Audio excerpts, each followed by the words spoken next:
Shubman Gill is in the hottest form of his career সোফার।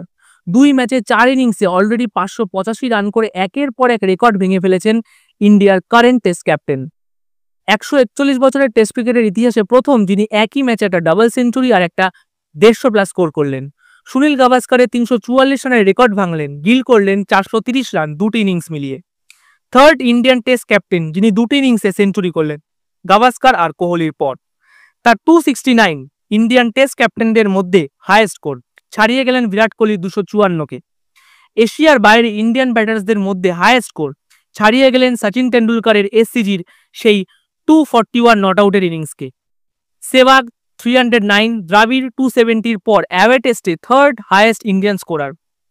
ইংল্যান্ডে double century করা মাত্র 3 নম্বর ইন্ডিয়ান ব্যাটসম্যান, গাভাস্কার 1979, দ্রাবিড় 2002-এর পরই গিল। হেডিংলিতে 147 আর এজবাস্টনে 269, গিলের কনসিস্টেন্সি চোখে পড়ার মতো।